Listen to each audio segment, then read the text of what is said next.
20. You're sure you didn't find anything? Cass looked over the report again. Boss, you question my medical skills one more time, and I'm twisting those nipples right off through your shirt. Cass curled his hands into claws to keep his temper under wraps. Look, doctor. He scratched her intentionally, and I want to know why. Did he deposit a disease in her skin? Something we can't detect? Buck snatched the bar displaying the hollow report from Cass's hands, shutting it off and stowing it in a compartment in his leg. Did you ever think maybe he's just an asshole? I know he's an asshole, but he's got a hidden agenda, and until I know what it is, I can't let my guard down. Then why did you let them on board in the first place? Box's eyes flashed with frustration. I don't know. It seemed like the only option at the time. Because you were drunk. Box walked to the other side of the room. Cass had him come meet him in his quarters rather than in sickbay. He didn't want Evie to know he was double-checking on Zax's work. It wouldn't look good to have the first officer question the chief medical officer. He mentally sighed. First officer. Back when he thought Green would recover, it hadn't been real. Something he needed to get through until things went back to normal. But since when had things ever been normal on this ship? He should have known. I know what you're going to say, but it wasn't my fault. I'm almost positive Diamont never would have even talked to us if we hadn't taken part. If I were you, I'd be more worried about what you put in your own body while you were there. Ryan's blood was at an almost toxic level. Thankfully, because you drink so much, you could function at a higher level than he could. Which reminds me. Box pressed one finger to Cass's neck, and he felt a sharp prick. He jerked away, holding the spot. Ow! What the hell was that? Box held up the finger with a tiny but sharp needle embedded in the finger. It retracted immediately. Like it? It's my new DDS, drug delivery system. Zax thought it was a brilliant idea. Did she? Let me hear the playback, Cass said, rubbing his neck. No, but trust me, it was gushing with praise. Uh-huh. What did you just shoot me with? Pellithosol, to get those toxic chemicals out of your system. You may not feel them, but they're still there. Cass stood and made his way to the small window in his room. Did you give one to Yamashita yet? Don't tell me she took some as well. You humans just can't help yourselves. Box threw his hands in the air in an overly dramatic fashion. Oh, don't act so high and mighty. I remember not too long ago when you were hooked on net dramas. Those things were like Lobos to your processor. Hey, I could quit any time I wanted. I just didn't want to. It's not my fault you were so mind-numbingly boring I had to self-medicate. Cass sighed and sat on the edge of his bed. And you're sure there's no way he could have infected her with something? That's it! Box rushed him, his metal hands clamping down as he aimed for his chest. Cass rolled on the bed and off the other side, ducking the robot's hands. Ha! You'll have to— Ow! Box had reached over faster than he could have anticipated, clamping down on the tender skin beneath his shirt. He smacked Box's hand until the robot released him. Damn it! That hurt! He glanced down his shirt. Great. That's going to bruise. Thanks a lot. I tried to warn you. Fine. But if anything comes up on her talk screens, something hidden or dormant, you let me know before you tell her. I'll make a note of it. Have you spoken to Consul Zenfor since you returned? Cass rubbed his chest, noting Box had now caused 2 bruises. No. Why? Box shrugged. I just thought you might have had an update on. As he was speaking, a shadow passed over Cass's window. He turned back, studying the small porthole. What the hell was that? I don't know, Box said. Cass pressed his face to the clear material, trying to see on the outside of the ship, but it was too dark. The running lights only illuminated certain sections of the ship. He tapped his comm. Bridge? This is Caspian. Do we have external sensor cameras on level 7, midsection alpha? No, Commander. They're down in that area, Saul replied. Damn it. He wished people would stop using that rank. Zal, I think there's something outside in the hull. Get a shuttle or something out there to check it out. It just passed above my window. Yes, sir. Cass turned back to Box. I should get to the bridge, informed the captain. Remember what I said. Box waved him off. Next time, I'm coming back with something for your anxiety. Cass rolled his eyes as he exited at the same time, both heading in different directions. He reached the hypervator and got in. He glanced down to see a spot of blood on his shirt. He pulled it forward, glancing down to where Box had snagged him. Son of a... Great. Now he was bleeding. He was going to kill Box. The doors opened on the bridge. Anything? Cass asked. Raffenkel is checking now, Saul replied. She didn't like the idea of anyone else out there doing it. I know the feeling, Cass replied. He took the first officer's chair. What's going on? Evie asked, exiting from the command room. I'm not sure, but I think I saw something on the hull close to my quarters. Zal sent Raffenkel out to check on it. You saw something? Her eyes widened as she took her seat. It's probably nothing. Everything ready for our meeting with Diamont? As ready as can be. I need to figure out what his connection is to those ships that keep attacking. I can't believe it's just a coincidence they stopped as soon as he decided to come aboard. Cass shrugged. He's a man of influence. And he did tell me he tried to find the faction controlling the raids, get them to stop. Yeah, Evie replied, unless he's the one controlling them. There's just something about that guy that's... Slimy? Exactly. She leaned forward. I don't want him on this ship any longer than necessary. I don't even care about the provisions anymore. I just want him gone. Cass was taken aback. She hadn't seemed very happy about how much he'd promised the Bulak in the way of supplies. But maybe she'd come to the same conclusion he had, about how as soon as they were back in Coalition space, they wouldn't need the supplies anymore. Ma'am? Feed coming in from Chief Raffenkel, Zal said. Main viewer, Evie replied. The viewer switched to show an external view of the side of the ship. Anything, Chief? It's hard to tell with all the damage, but I think something is moving out here. Check out grid K16.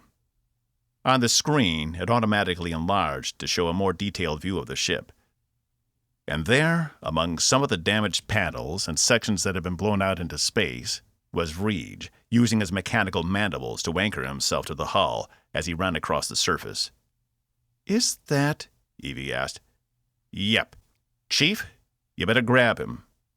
Cass couldn't believe it. He must have donned one of his suits that allowed him to stay in a vacuum. But what was he doing out in the hull? And how did he even get out there? I'm assuming you didn't know anything about this, Evie said. Cass shook his head. I knew it was a mistake letting him back on board. Why didn't you just leave him with his people? Diamont seemed to think it was better if he came back with us, due to the level of scorn he'd faced from his own people. Apparently, they don't like him. I can see why. On the screen, Raffenkel fired a grappler from the space wing, which Reed didn't see until it was too late. It hooked around him like a vice and yanked him off the hull in one swift move. He flailed in the zero gravity. Chief, bring him into Bay 2, Evie ordered. Security team to Bay 2. Prepare to escort a prisoner back to the brig. Do you want to go find out what he was up to? Cass asked. No, that's your job. I'm not wasting any more time on that criminal. I'll meet with Diamont. I don't want him knowing about this until they're ready to leave and take him with them. She turned to Zal. And figure out how he got out of his room and onto the hull. It looks like the room we assigned him to has been depressurized, Zal replied. Why didn't the proximity alarms go off? I'm not sure, he replied. With all the damage to the ship, they may not be working properly. Or there could be another cause. Until I investigate, I won't know. Cass was growing used to Zal not having human features anymore, with nothing but his robotic exoskeleton visible under his hood. He almost preferred him this way to the smiling, emotionally stuck face he normally had. Get on it, Evie ordered. And you, get down to Bay 2. I don't want him out of anyone's sight. See if you can't find a way to remove those things on his back, she said to Cass. Do you really think— Captain? We have another problem, Uma interrupted. Our weapon systems have failed again. Evie stood. We just finished repairing those, she replied. It isn't from previous damage to the ship, Uma said, studying her console. It looks like the interruption is coming from where Vreej was on the hull. He must have gotten into the systems from the outside. Evie glared at Cass. Great. It's going to take some time to repair, and it won't be easy. We'll have to send a maintenance crew out in suits. Wait, Cass said. Are you saying Vreej sabotaged the weapons? Why would he do that? Because he's been a spy for Diamont this whole time, Evie replied. He used us to get into the ship, figured out what we needed, then told us exactly what we wanted to hear to get him on board. And now I have to find a way to get the Bulak off the ship without raising any alarms. Are you sure? They seem to vehemently dislike each other. Two people can dislike each other and still work together. Her eyes narrowed. Damn. He knew he'd screwed up. This was why they needed someone more qualified in this role, someone who at least deserved it. Now he had to try and clean up his own mess. I'll go see what I can find out, he said, approaching the hypervator at the far end of the room, and see about removing his apparatus. And make sure he doesn't have any more of those portable suits on him, Evie called after him. The doors to the hypervator closed, leaving Cass with his thoughts. What a mess. 21. He entered Bay 2 just as Ravenkel was setting her space wing down on the deck. Vreej still flailed about on the end of the extended grappler. As soon as she was down, she extended the cable, and it lowered him to the ground, where he was met with 3 security personnel, all with rifles pointed at him, and led by Laura. Cass approached as one of the security officers unhooked Vreej from the tether. He cowered under their weapons. Cleaning up your mess again, I see, Ravenkel said, descending the ladder and pulling off her helmet. Good thing for you I take a clean shot. Good work out there, Chief, Cass said. If the compliment caught her off guard, she didn't show it. She only turned to Vreej. If I have to go out there one more time to retrieve your ass, you can better believe it won't be as pleasant. She left them there, returning to the supply lockers on the far side of the bay. Cass stood over the cowering Vreej for a moment. Can your mandibles be removed? He asked. A shaking hand reached up to Vreej's forehead and held 2 fingers there before releasing them. No. Of course he'd say no. Perhaps they should take a detour by sickbay to verify. Cass turned to Laura, who held one of the rifles. I need you to bind his hands and those things on his back. Yes, sir, she replied, stowing her rifle on her back, using the magnetic locks. Don't move, she told Vreej, approaching him, and he went as still as Cass assumed he could. She removed his jacket, tossing it to the side, revealing the mechanical armature attached to his back. From Cass's vantage point, he didn't think it was something that could just be detached. It looked like it had been integrated into the soft tissue of his back. Crewman Tess pulled a pair of cuffs from her pocket and clapped them on Vreej's hands, which had begun to shake. She then pulled out a second pair, and pressing the tab between them, elongated the magnetic chain between them. Cass had worn a similar pair of cuffs back when Evie had arrested him back in Titan. They weren't the most comfortable things to wear, but they did their job of restricting movement. She wrapped the long line around his chest, under his arms, pinning the mechanical appendages to his back so they couldn't move, then clicked the 2 cuffs together. She pressed the tab again, and the slack tightened, causing Vreej to wince. Here, stand up, Laura said, coaxing him up by raising his arms. Come with me. Tess, take point. Unek, cover his rear. Any sudden moves, and you shoot him. She stared at Vreej as she made the orders. Understood? Yes, ma'am, they replied. Cass was impressed. You've been brushing up in your prisoner protocol, he said. What do you think I was doing that whole trip to the hub? Reading for pleasure? She was driven, That much was clear. He could see what Evie admired about her. As they led Vreege through the corridors, Cass brought himself into step beside the man. "First, tell me how you got out there. Last time I checked, you were locked in your room." Vreege made a strange motion with his hands, which Cass recognized as someone moving through a door or portal. "Window," he said. "You opened the window?" "That's not possible. They're anchored deep into the hull. Plus, there would have been a proximity alarm, and a depressurization alarm, and a general alert. So tell me another one." Vreege tapped his fingers to his forehead over and over, not saying anything else.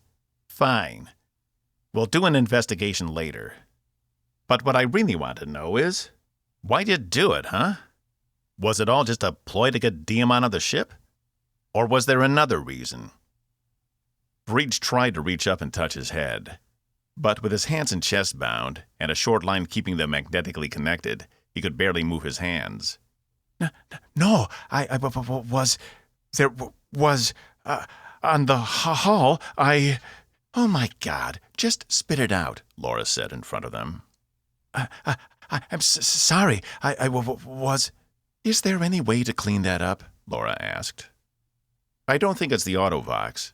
I think it's just the way he speaks," Cass replied. He'd suspected as much ever since he'd met the other Bulak. Vreege was a nervous wreck. Though if he'd been caught sabotaging someone else's ship, Cass supposed he'd be pretty nervous too. There was no telling what the Bulak did to their criminals. He was probably afraid of the Coalition's punishment methods. It wasn't... I didn't do anything," he finally said with tremendous effort. "Then why were you on the hull?" Cass asked. He shouldn't even bother. This man was a known thief, and the sooner he was off the ship, the better. Evie had been right. Following Lumat." Laura screwed up her face, turning to him. "What?" Vreege glanced out one of the windows as they passed. He was on the side of the ship, messing with the systems." "He's just trying to shift the blame," Laura said. "We flew back with Lumat. He didn't make one move out of line the entire time. Not to mention, when Raffinkel went out there, you were the only one she saw. You were alone, Vreege." No, Vreege insisted. He was out there just before she showed up. I saw the weapons conduits damaged. He's Diamant's most trusted man." "You can't be buying this," Laura said to Cass. "Why would Diamant want him to damage our weapon systems? I thought he came here to help," Cass asked, averting his eyes. "I tried to tell you. Never the whole story with Diamant. He always has another agenda." Cass shook his head. "So you're saying Diamant ordered Lumat to disable the weapon systems because he's what? Planning more attacks? Why would he do that when he knows we have the space wings? Not to mention, he's on board, which makes an attack risky. Unless they know exactly where he and the others are on the ship. Diamant wouldn't be that brash. What would be the point of bringing them all those materials if they were just going to destroy the ship again anyway? It didn't make sense. Sorry, Vreege, but it doesn't hold water." Then what?" Vreege asked, his voice stronger. "I don't know. Maybe you were planning on stealing more supplies and didn't want us shooting at you as you escaped in your shuttle. Or maybe the parts you needed were on the weapons control systems. Who knows? All that matters is you got caught before you could do any permanent damage." I am not stupid. Taking weapons components, a dumb idea. Sets off too many alarms. Not good for borrowing." He pulled himself up more, walking almost fully upright again. Cass eyed him. "Maybe you got sloppy, like last time." Last time was a fluke, a mistake. Stupid to make a second one." "Let's say you're right, and Lumat was out there messing with the weapons. What am I supposed to do about it? Go to Diamant and tell him you saw his associate on the hull of the ship tearing things apart? He'll think we're conspiring against him." And for a man whose temperament seems to balance in a tightrope, I don't want to see what happens if we push him too far to the other side. For all we know, he controls every Bulak ship left. For my crew's sake, we need to get out of this in one piece, and with all those materials. There's just no other way. They rounded the edge of the corridor to the brig, which sat empty. Ensign Follier stood beside the entrance, her hands on the controls. When she saw them approach, she dropped one of the force barriers to a cell. "Take the ones on his hands off, but leave the one around his back," Cass ordered. "I don't want to unbind him until we know the full extent of how he got on the outside of the ship. And confiscate those." He pointed to the row of small canisters attached to Reach's belt. Laura reached over and undid the clasp, handing the belt over to Follier, who stored it in a drawer on the other side of the brig console. You can't trust him," Reach said. Do whatever necessary to get him off this ship. The longer he's here, the harder it will be." "The only problem," Cass said, as Laura removed his cuffs and gently moved him inside the cell, "is I can't trust you either." Cass raced onto the bridge, scanning for the captain. But she was nowhere to be found. "Where is she?" he asked Uma. Ever since leaving Vreej in the brig, he'd had a sinking pit in his stomach that had only gotten worse as the minutes had ticked forward. It was like an increasing pressure on his brain, and everything was telling him he needed to get to the captain before she met with Diamont. He'd meant to go check on Zenfor and the engine situation, but this took precedence. "She's in the command room," Uma said. "Alone?" "As far as I know," she replied. Cass dashed over to the room and tapped the call button on the side repeatedly. "Come in," Evie said, her voice terse. He pushed inside faster than he thought and scanned the room. She was alone. "What the hell is so important?" she demanded. "I was afraid to calm you in case you were already in the meeting. Have you spoken to Diamont yet?" "No, he's waiting in the conference room. I was just preparing." "Vreej says he was out there chasing one of Diamant's men." "Oh, Evie rolled her eyes and slumped back down into her chair. "I know. I don't believe it either. But what if he is telling the truth? Vreej says Diamont has a hidden agenda." She glared at him. "I think that much is obvious. The question is, what does he want?" "I'm not sure. And neither is Vreej. And he could have been making it all up. There's no way to tell." "Ugh." Evie leaned forward, elbows on the desk, and placed her face in her hands, rubbing up and down. "How am I supposed to do this?" "Do you want me to talk to him?"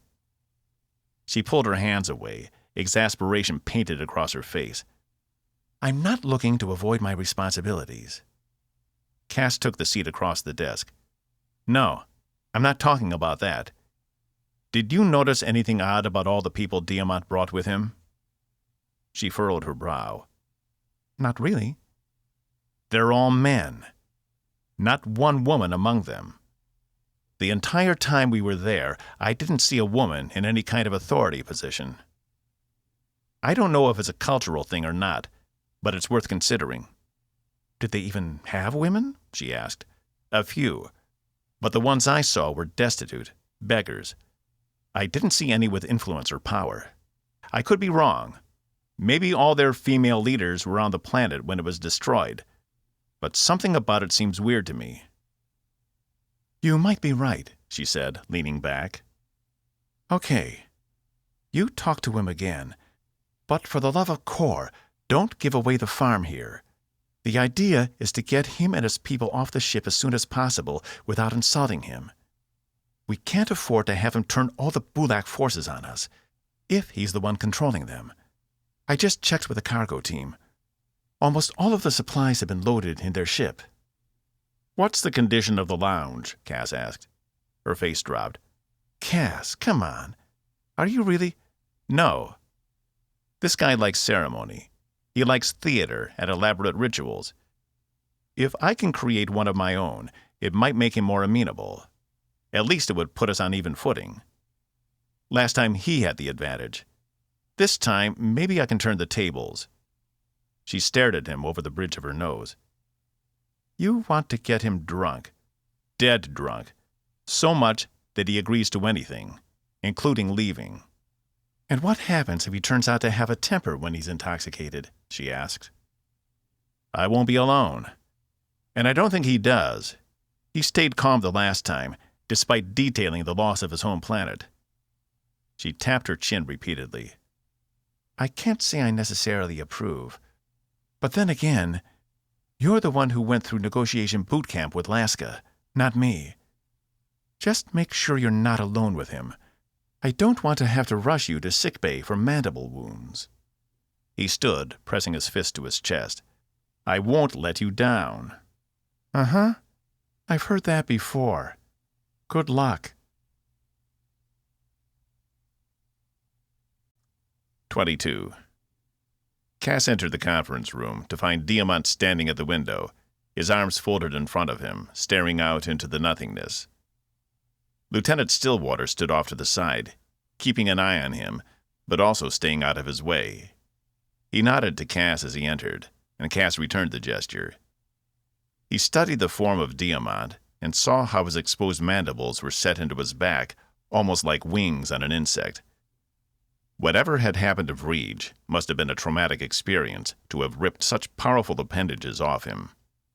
He couldn't help but feel sorry for him. Cass cleared his throat. Diamont turned, his smile faltering just a tad before it was back up again. Ah, Caspian. I was expecting the captain. She had something unexpected come up, he replied. So you're stuck with me. No matter.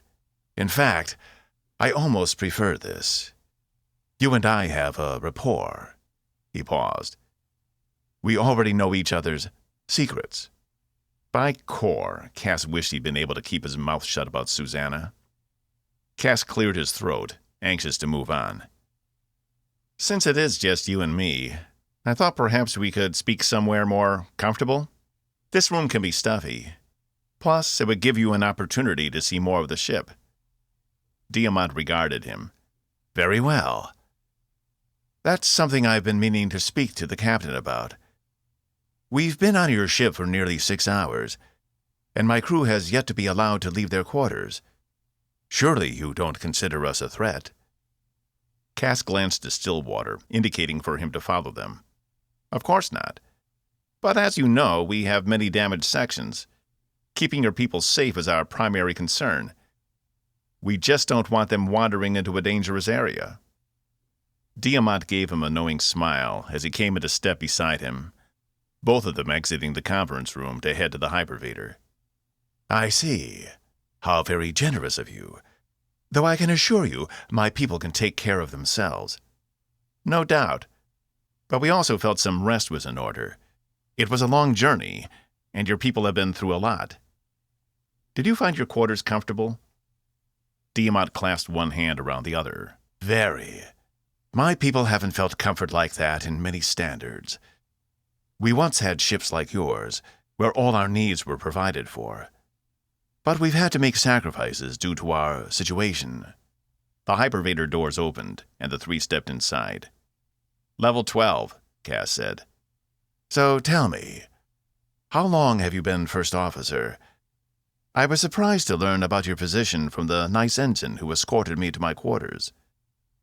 Surprised that I could have an actual job on this ship? Diamont smiled. Oh, no. I knew when we first met you were someone of great importance. It is a skill I have, recognizing talent and raw energy. He made a fist with one hand. In a position like mine, you have to learn to separate those who will and those who only consider. Action is the true power in this world, and those willing to take action wield all the power. Like yourself, Cass suggested. The hypervator doors opened on 12, and they stepped out, Cass showing Diamont the way. I suppose, but I am but a humble servant to my people. You sit in the second most powerful seat on the ship, and yet you're independent. You don't wear the uniform like your colleagues, and I don't see any markings of rank.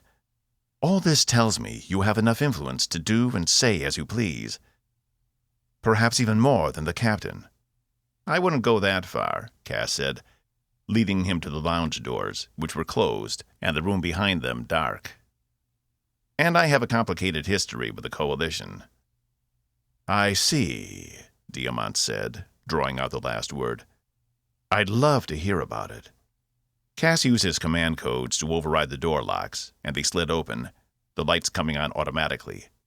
Maybe later. But first, I want to introduce you to something. He turned to Stillwater. You can stay here. Stillwater nodded and took up a position at the door as the two other men entered. What an opulent room, Diamont observed. Only a few of the chairs and tables had been overturned by the turbulence when the ship was damaged, and a few of the bottles along the back wall had shattered upon impact, giving the room an earthy, oaky smell that permeated everything. Cass walked over to the bar and pulled out a bottle of undamaged firebrand. You were gracious enough to introduce us to Ossack. I feel it's only fair to repay the favor. Diamont returned his attention to him. How generous. His eyes flicked from Cass to the bottle and back again. I look forward to the sample. Oh, it's going to be a lot more than a sample. Cass grabbed a couple of unbroken glasses and indicated they take a seat at one of the tables close to the windows. This is one of the better views on the ship, at least as far as the lower levels are concerned. The best are up on 2 and 3, which is also where our stellar cartography unit is located. And do you bring all your guests here to sample your wares? Diamont indicated the room with a wave of his arm. Just you. I'm not sure everyone who comes aboard appreciates our customs. Diamont narrowed his eyes by an infinitesimal amount, but Cass paid him no attention. Instead, he uncorked the firebrand and poured a small amount into both glasses. He pushed the glass over toward the man and picked his own up. Cheers. Diamont frowned, but picked up his glass as well. Cheers? It means good health and good luck. Cass reached over and tapped the edge of his glass to Diamant's. The tinkle echoed through the room. Now we drink. Cass knocked back his without even allowing the firebrand to touch his tongue. Diamont looked at the drink for a moment, then followed suit, albeit slower. He swallowed, regarding the glass, then set it down. Interesting flavor. Do you like it? Cass asked. I do. It has an aroma I'm not familiar with. Complex flavors. Truly a treat worthy of kings. He raised his glass to Cass again, and Cass obliged him by filling it with another shot's worth. This was going better than he could have expected. But now it was time for the true test. He didn't expect Diamont would be inebriated yet, but if he wasn't receptive to Cass's next question, this conversation would go nowhere whether he was drunk or not. Forgive me if this feels forward, but why are you really here? Cass asked, holding his glass steady. Diamont watched him for a minute, then set his glass down. I'm sorry, he said with an air of offense. Back on the hub, you were right. There are way too many people for us to have a meaningful impact on your food problem. So I'm wondering what you're really doing here, and why you decided to fulfill our request. We had the materials to spare. Diamont picked up the glass again and sipped the liquid. Is it wrong to want to share what we carry in abundance? No, of course not, Cass said, keeping his tone even. It just seems like you're giving up a lot for little in return. It wasn't the case at all, and they both knew it. The problem was Cass didn't know why. A smile spread across Diamant's face. I have to congratulate you, Caspian. That was a bold risk. Potentially insulting me and losing everything we've built together on a hunch. I must keep a very sharp eye on you. He drained the rest of his glass. Refill my drink, and we can have a real discussion. Cass did as he asked, topping himself off in the process. Despite his promises to himself he'd stay clear of the bar until he was no longer first officer, he'd found himself here yet again. But this was the best way to deal with a man. And whatever the cost, he had to keep him talking. Because if he was here talking with Cass, he couldn't be doing something else to the ship. You're correct. I came here under false pretenses." Cass was about to interject, but Diamont held up his hand. "I'm more than happy to take your supplies back with us, though they won't make a significant impact. Thankfully, our survival isn't dependent on your goodwill. Otherwise, we would surely starve." Cass sipped his drink, allowing the insult to pass over him like a wave. "My true purpose here, as the unofficial leader of my people, is to find them a new home." "And you think Tempest is it?" Diamont laughed. "No, of course not. How many can your ship hold? 1,000 at best?" He was right. Tempest was on the small side, built for a permanent crew of a few hundred at most. If they cleared out the cargo areas and the bays, they could probably fit 1,000 if they had to evacuate people, say, from a planet in a hurry. But it wouldn't be a long-term solution. "My desire is you take me and my men with you on your return trip home. If we find a suitable planet on the way, we'll disembark and send word to the hub to join us there. Unfortunately, the hub is not built for speed and would take probably decades to reach a new planet. But they have to know where they're going first." Diamont leaned forward, pushing his glass back toward Cass. "You see, Caspian, my people depend on me to lead them out of this darkness. I'm the only one who can find them a new home, the only one who can fulfill our destiny and bring my people back from the brink of extinction." His face became deadly serious. "We won't let this stop us, and I won't quit until my dying breath." Finally, the truth. Cass pondered Diamant's words as he poured them both another drink. "What if we don't find another planet on the way back?" "You said you come from a great and welcoming coalition."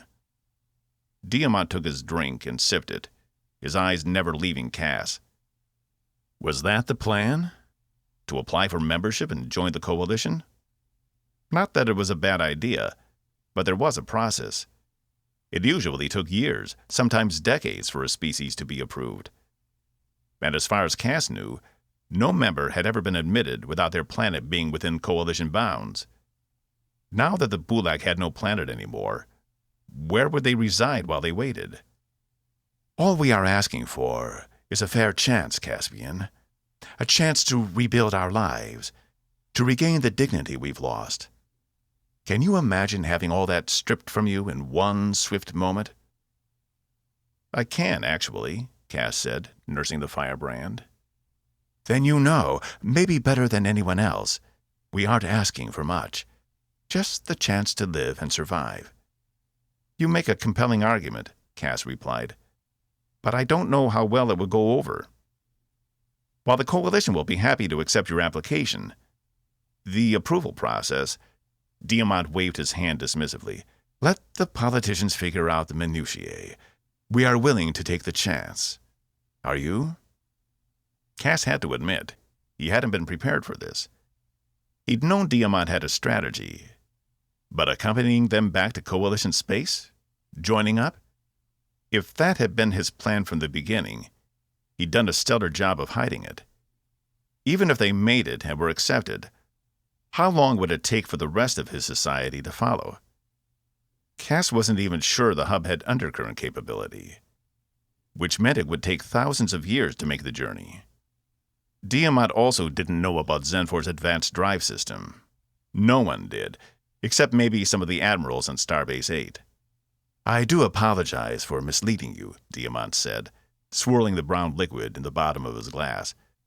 "Though you do have to admit, had I made this proposal back on the hub, we wouldn't be sitting here together right now." "Probably not," Cass replied. "Allow me to make it up to you. Let my men assist in your repairs. I've already managed to outline a schedule. It will take you weeks, if not longer, to fix all your systems. My men can have it done in days.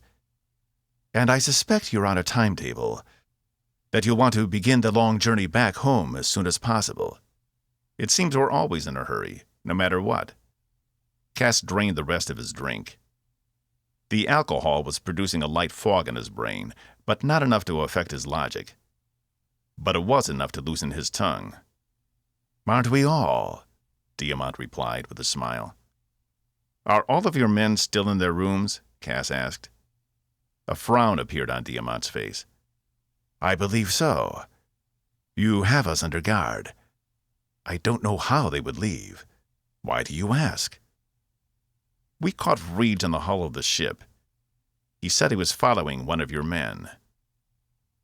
Diamont sighed, sitting back in his chair. That man has been a thorn in my side for far too long. Look what happens. I try to show him mercy, tell you to bring him back here so he can return to his shuttle and leave. And what does he do? Violates your trust. Not becoming of the Bulak name, I'm afraid. He raised his glass to Cass once more. Cass hesitated, but filled it again. What is your history with him? Why does he seem so afraid of you? It's not a story worth telling, trust me. Just know that we've known each other for a long time. He was in trouble a few years back. I tried to help, and it all fell apart. Is that when he... Cass motioned to his back. Ah, his augmentation. No, that occurred long ago. I assume you have him in custody. Cass nodded. Good. Keep him there. And I'd keep a very sharp eye on him. He slipped through my own hands more than once. Perhaps we should have left him on the hub. But then again, he's never really fit in anywhere. Cass couldn't help but feel sorry for Reed. And he had been right about Diamont. Just perhaps not the way he'd thought. I'll need to speak to the captain when she's available again, Cass said. She'll have to make the final decision on your request. Until then, he examined his drink, may we be allowed at least a tour of your fine ship? Remember, part of our original agreement was to come and assist. I think our original agreement is void, now that I understand your true purpose. Diamont kept his eyes on the glass. Fair enough. Give me time to speak with the captain. Until then, I can authorize your people use of our mess hall on a limited basis, as long as they have escorts. Evie wasn't going to be happy about this, but the stakes had changed. Diamont was in essence seeking asylum. It changed the rules of everything. Is this how you treat all your guests, Caspian? His tone had gone cold, and Cass didn't like the shiver down his back as he said it. You came here under false pretenses. No matter your reasons, this relationship was based on a lie. I can't overlook that. And until I feel I can completely trust you, then it is either escorts or nothing at all. Diamont set the glass down, still partially full. Then it seems like we have a lot of work to do. He turned and left the lounge in measured but swift steps. Stillwater noticing, then catching up. Cass stared at the 2 glasses and half bottle of firebrand. Well, that could have gone better. 23. The regulators are fried. Because when he disrupted the energy flow, it overloaded the system, Ensign Talia said. Her voice was muffled from the envirosuit, and the comlink was dipping in and out. Evie made a mental note to notify Zal as soon as their conversation was over. How bad? She asked. I don't know yet. It's a mess out here. I'm going to need at least a full crew to come out and assist. If this had been inside the ship, where we have gravity and air, I'd say we could fix it in a day. But out here, you'll be looking at 3 or 4. Evie ran her fingers across her eyebrows, massaging the skin.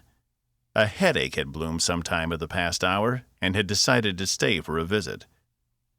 And there's nothing we can do from the inside of the ship? Not without removing of the internal hull plating, which would expose the ship to the vacuum anyway. She could hear frustration in Talia's voice, and she couldn't blame her. She was the weapons base senior and knew the systems as well as anyone, including Lieutenant Uma. But this wasn't just the defense grid overloading. Breach had crippled the primary power conduits to the main blade and dart systems, which meant, other than the space wings, they were defenseless. Not to mention, engineering was still trying to get the undercurrent system back up and running. The crack in the emitter was worse than they'd originally suspected. Do what you can. I'll notify engineering to have a crew meet you out there as soon as one is available. Until then, get back inside and conserve your oxygen. Yes, Captain, Talia said. She cut the comm, and Evie was left in silence. She tilted her head back, closing her eyes. The pressure of the headache abated as she laid her arm across her eyes, blocking out what little light filtered through her eyelids. How had Green done this? She'd heard of his exploits back on the USCS Sims, which had been an exploratory vessel. It had run into some kind of spatial eddy, disabling the ship. But Green's quick thinking and assumption of temporary command when the captain was hurt had led to zero loss of life and the ship being salvaged before the eddy could destroy it. The story was stuff of legends in the Academy circles, and had been one of the reasons Evie had been so excited to serve with him on Tempest.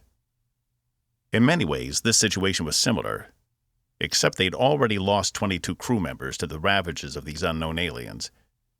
It had been something of a miracle the Bulak attacks hadn't cost them anyone. "What would you do?"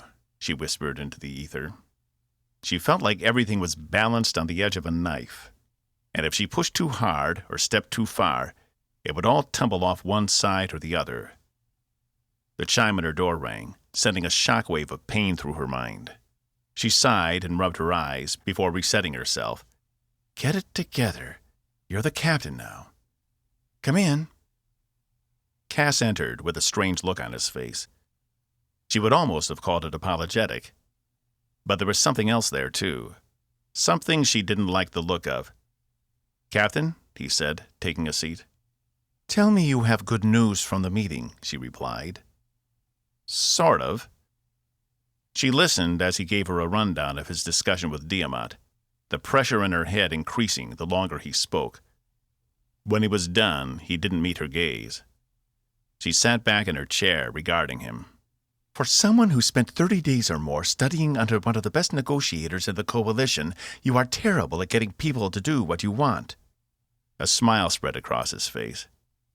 "I know it isn't what you wanted to hear. He threw me for a loop.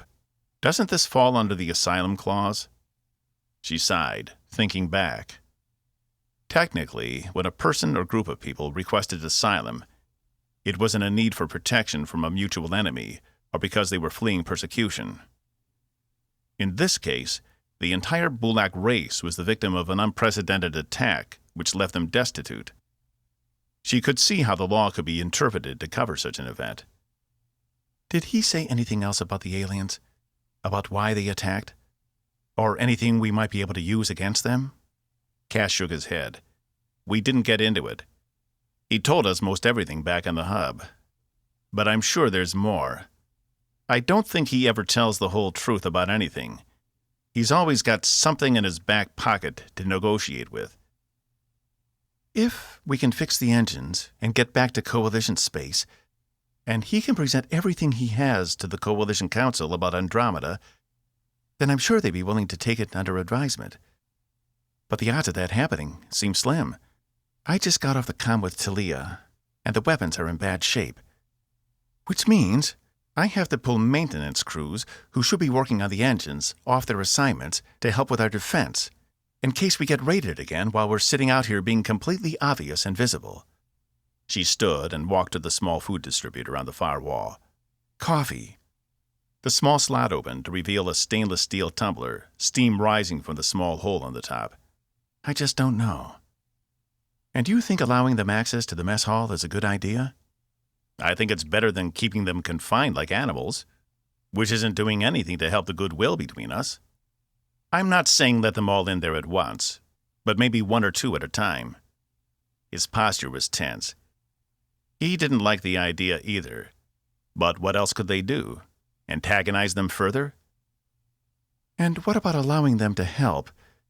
Because Diamont is right. It will take weeks, if not longer. And we have no idea where the aliens are. If they're already back on course to the Coalition, or if they're out there somewhere waiting on us. Or both, for all I know." He shook his head. "I think if they were still out here, we'd know about it by now. They seemed interested enough back at Omicron Terminus. I think if they still had ships in the vicinity, they would have attacked when we were disabled. How do you know they're not biding their time? She took a sip of her coffee. It burned the edge of her tongue, but she didn't care. She needed something to take this headache away. He shrugged. I don't. But if that ship we destroyed back there was meant to lie in wait for us, they probably figured they didn't need more than one. They probably thought we were easy prey. She took another sip.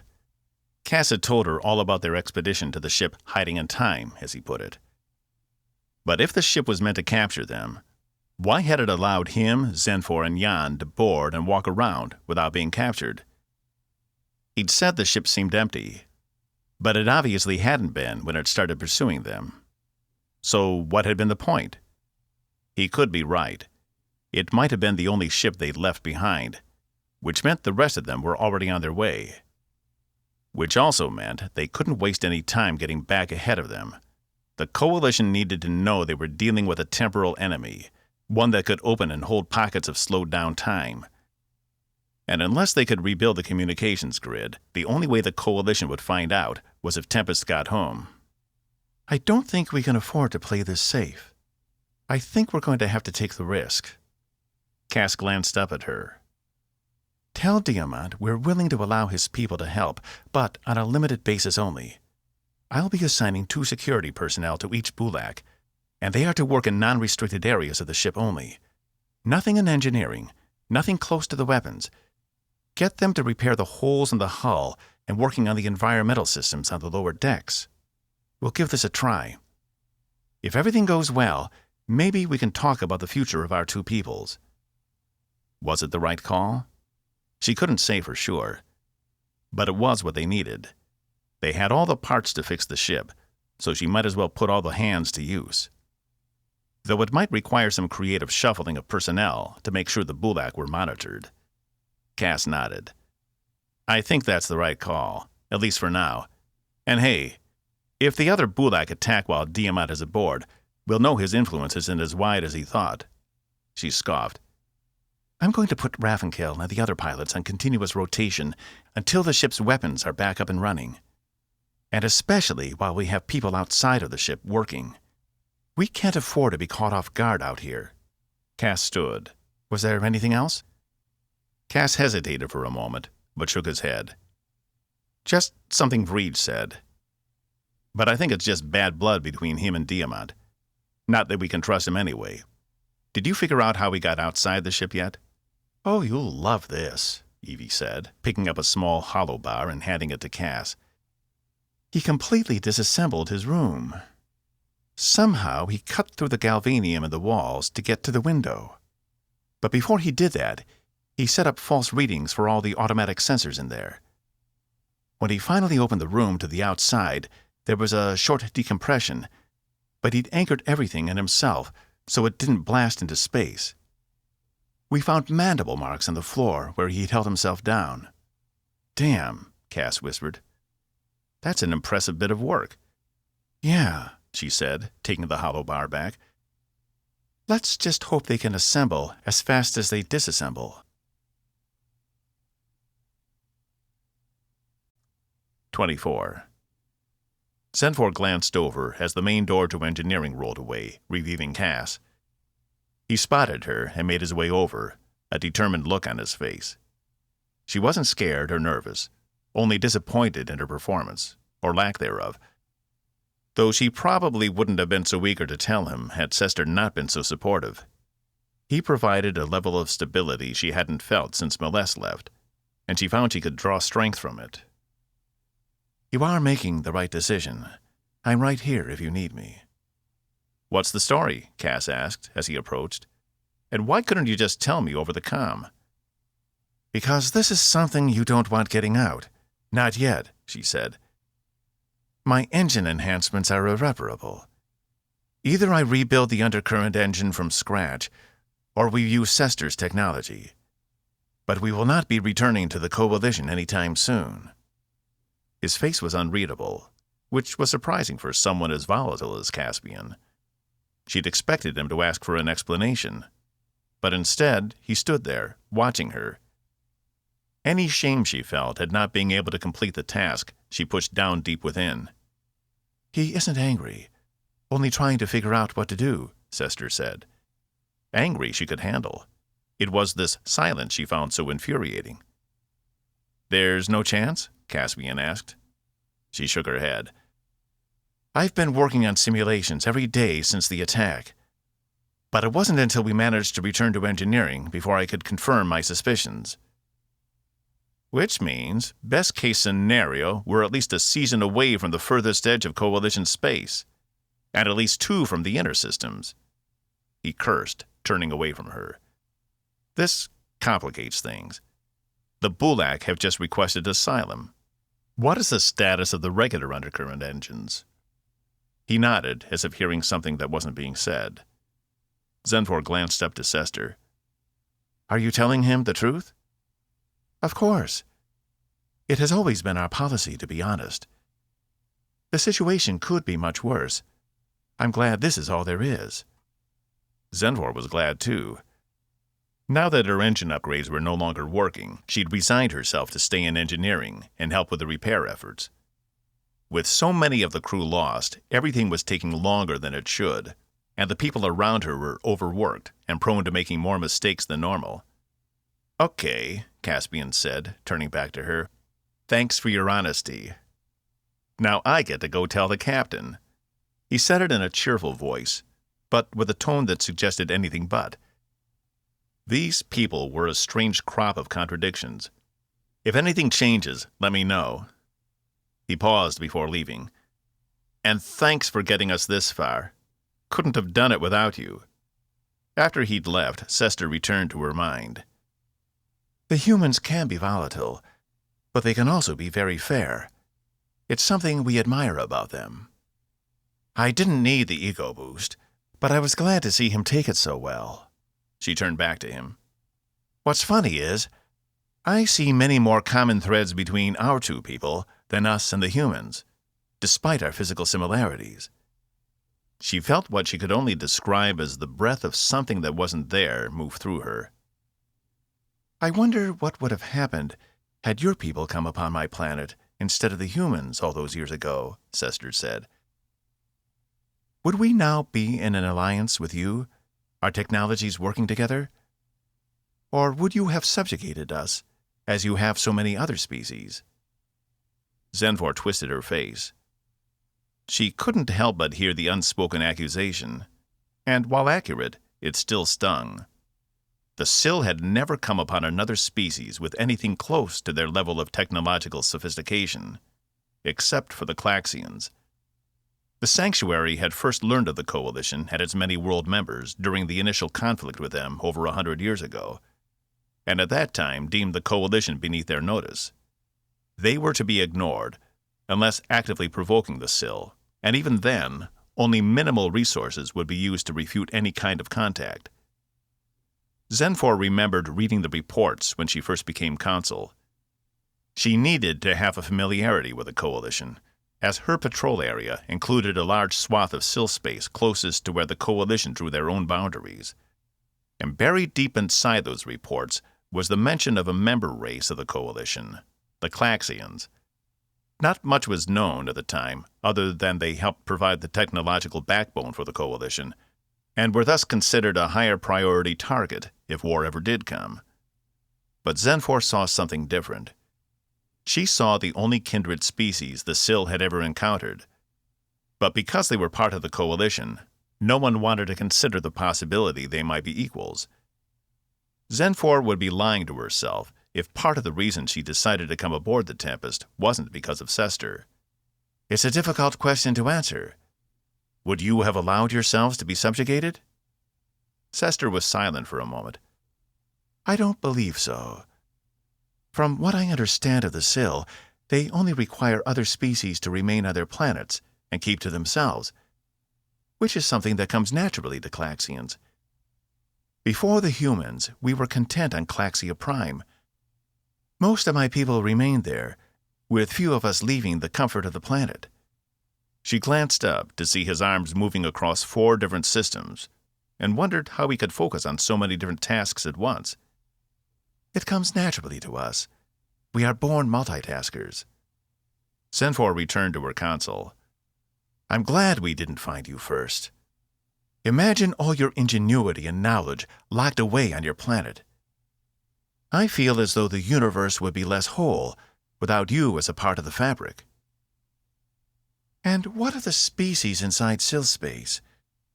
Do they not also possess the capability to contribute to the galactic collective?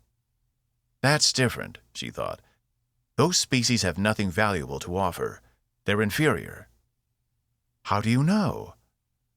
The question made her pause for a moment. She knew because it was what she'd been told by the sanctuary. It wasn't as if she'd actually visited any of the dozens of inhabited planets inside Sil space. Everything was about Thyslea and the supply depots.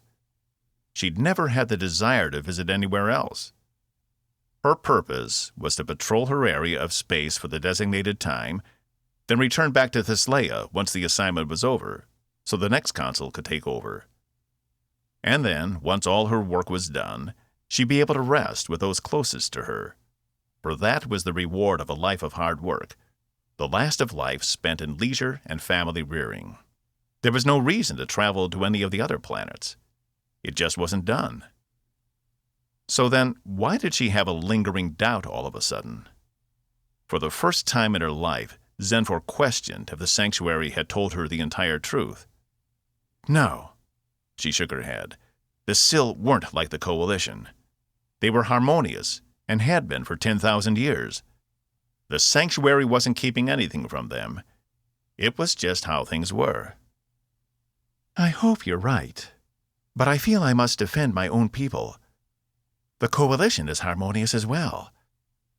We haven't been around for as long, but for an organization that has stood the test of over 2 millennia, I'd say we've managed well. Oh? Zenfor asked. Then why did you allow Admiral Rutledge to violate our borders and then work so hard to cover it up? She felt a strange sensation of confusion wash over her. What are you talking about?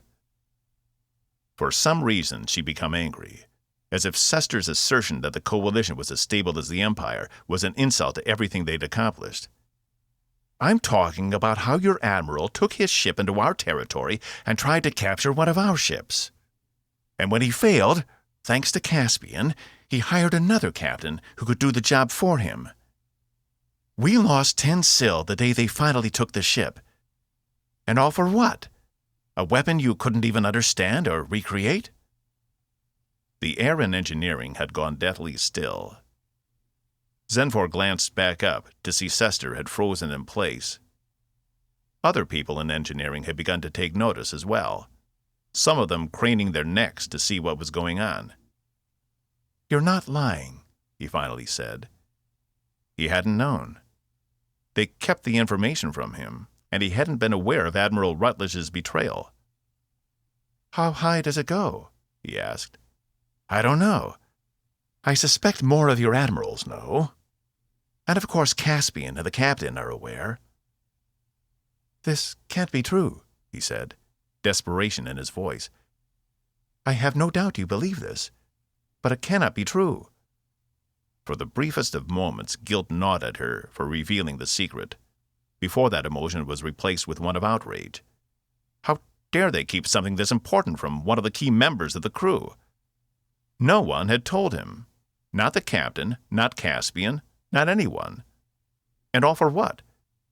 Why keep you in the dark? Sester was silent, and she was unable to detect any of his thoughts. You have every right to be upset. They should have trusted you, and it shouldn't have taken me to tell you. She finally understood why the sanctuary had a difficult time coming to a decision regarding the information the Coalition had provided. They couldn't be sure if it wasn't an elaborate ruse. They knew more about the Coalition than they let on, and Zenfor had made the decision to come along without that information. But knowing that they kept these kinds of secrets from even their founding members put everything into perspective for her. She clenched her fists and stood, intent on making this right. Don't do anything, Sester said in her mind. No, she replied aloud. This is wrong, and they are not going to treat you this way anymore. She noticed Lieutenant Tyler glance over at her words. He stood from his station and made his way over to them. Consul? Is there something wrong? He asked. Did you know as well? She demanded. Did you keep the truth from him too? If he'd known, I would have seen it in his mind, Zester said. Ah, Zanfor said, pushing past Tyler. Know what? Where are you going? He asked. I don't answer to you, she replied, without looking back. This betrayal would not go unpunished, and she would make sure every person on this ship knew the truth before it was over. 25. Cass took a deep breath as the hypervator made its way from the engineering level to the bridge. Zenford's news had hit him square in the face, and he was still feeling the shock. But he hadn't wanted to react in engineering. Going off about something none of them could control would do nothing but shake what little confidence the crew had in him. He trusted Zenfor. If she said she couldn't do it, he had to take those words at face value. He was also aware at how much she hated admitting she couldn't do something. But it brought on a whole new set of problems. With no quick way back to the Coalition, they couldn't afford to hand off the supplies to the Bulak anymore. After he informed the captain, he'd have to speak with Diamont and let him know the terms of their agreement would need to be changed once again. And if Diamont didn't like it, then that was his problem, because the man had already lied about his true intentions. Cass was almost to the point where he could just pretend he hadn't heard Diamant's request for transport, and they could just kick them all off the ship and keep the materials for themselves. He felt under his jacket for his boom cannon, remembering he wasn't allowed to carry it around the ship.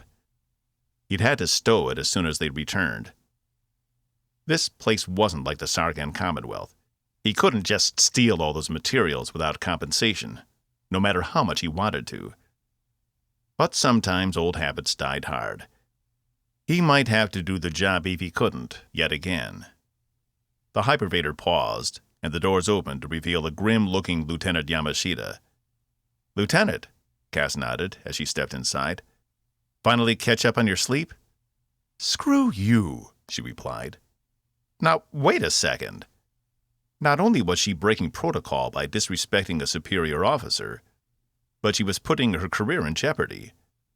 Not that Cass would report her on something so minor, but someone else might not be as forgiving. You brought them on board, she snapped. It's because of your terrible skills as a negotiator we're even in this mess. What are you talking about? Cass asked. Things hadn't been great since bringing the Bulak back, but he wouldn't exactly call it a mess. They had one rogue who'd gone out and disabled the weapon systems. So what? It wasn't anything that couldn't be fixed with enough time and people. She faced him. I just got back from the outer hull, working on the damaged systems with Ravenkel. Guess what we found? He shrugged. There's indications of more than one Bulak using their mandibles to walk around out there. We've got 2 sets of prints. Wait, so Vreed really was chasing someone out there? Looks that way. Or maybe they were in it together, and he's the only one who got caught. I went back and checked his quarters. The indentations he made in the floor when he decompressed the room are different than the indentations all around the weapon systems.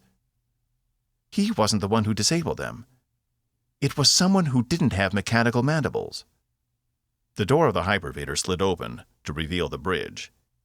Evie sat in the command chair, and Cass noticed bags under her eyes as she turned to them. Her eyes widened in surprise, and without saying a word, she made her way to the command room, indicating they follow.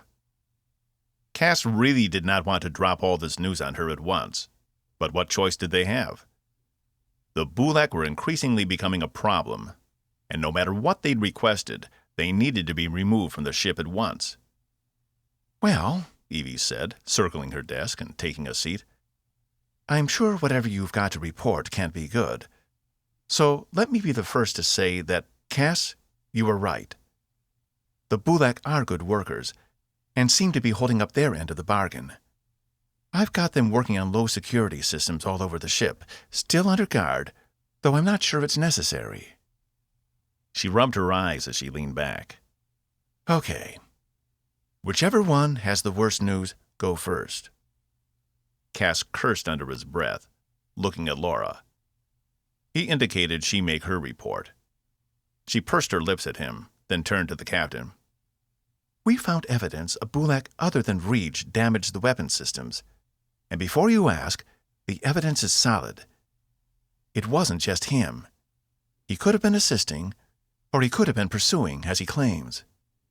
Evie leaned forward, her eyes wide. That's distressing. She turned to Cass. I'm assuming you didn't come here to tell me the same thing. Cass shook his head. We have another issue. Zenfor just told me her engine upgrades can't be repaired. She'd have to rebuild the undercurrent system from scratch. So unfortunately, it's the long way home. Evie stared at him. How is that any better? She shouted. I said the worst news go first. I didn't know his news, Laura replied. This is getting out of hand. Evie stood again. Is there any way to find out who sabotaged the weapons? Laura shrugged. We could perform DNA tests. It's possible some residue was left behind where they punctured the hull over and over. But the marks were made by organic mandibles. They don't match the puncture marks in Reach's room, made by his mechanical ones. Which means Diamont was lying again, Evie said. Unless he's got a rogue, which I highly doubt. Cass couldn't help but feel responsible. Each time, Diamont had been a step ahead of him, making him think he had the upper hand, when in reality he was nothing more than a means to an end for Diamont. Why did Cass want to trust him? Because he'd been a military leader of his people? Or because he'd survived a horrific incident where everyone else had perished? Maybe a combination of both. He'd thought Diamont was truly putting the interests of his people above his own, but now he wasn't so sure. Even Rutledge, in all his betrayals, had put the good of the coalition above all else. Cass found it telling that he no longer made the same assumption about Diamont. Okay, here's what we're going to do, Evie said, her palms on her desk as she leaned over it. First, I want to get... The door to the room slid open, large blue hands forcing it apart the last few centimeters. Standing in the middle of the doorway was Zenfor, her eyes like fire. Uma lay on the ground behind her, apparently the recipient of one of Zenfor's fists to the face, something with which Cass was all too familiar. Shit, he said. He'd seen this look in her eyes before, and he instinctively put himself between the sill and Evie and Laura. Cass held out his hands. I can see you're upset. Tell me what's going on. He glanced to Uma, who held her head with one hand, while Zal bent over her. You, Zenfor seethed, all of you are nothing but a group of dishonorable liars. You pretend to join hands in this great coalition, professing cooperation and trust. All the while, you're doing nothing but keeping secrets from each other. What are you? Evie began. I'm talking about Rutledge and the Atlas. The fact your chief engineer doesn't know the story tells me all I need to really know about the coalition. I never should have come on this ship, and I certainly never should have helped you. No, Cass heard Evie whisper. You told him? A job you should have done, she replied, taking 3 steps forward. She was close enough to Cass to pick him up and toss him to the side, but he stood his ground. He knew nothing, and I want to know why. What is she talking about? Laura asked. A sound like a hoarse laugh came from Zenfor's throat. You don't even tell your lover? I should have suspected as much from a race of cowards. The Sanctuary was right.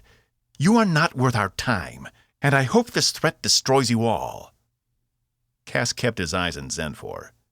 She was fast, and if she started to rampage, there was probably nothing he could do about it. But it was important he stood his ground. He couldn't see Evie, and so he didn't know if Zenfor's knowledge of her relationship with Laura came as a surprise or not. Consul, I will not be threatened on my own ship, Evie said. Now either stand down, or I will have you removed from this bridge. Cass had to give her points for bravery. He wasn't sure he would have stopped himself from calling security immediately after her outburst. Why should I listen to an inferior, worthless counsel? Stand down or be removed. That is my final warning. Cass was pressed close to Laura, as Zenfor had backed them both up against the desk, and he could feel her breath on the back of his neck. He pushed away any inappropriate fleeting thoughts and instead focused on Zenfor's rage, his eyes not leaving hers. "Allow her to speak," he said. "Please." Zenfor took a step back, but her face was set in a heavy grimace. You have 2 minutes. Cass relaxed as Evie stood from her chair and walked around the sill to the outer bridge. She knelt over Uma, said something in a low voice Cass didn't catch, then returned to her desk. She tapped a button on the desk. Sickbay, please send Box to the bridge for first aid. Diazol out. Once the doors had closed, she turned to Zenfor. Have a seat. Zenfor stood where she was. Cass moved out of the space between them, while Laura remained on the other side.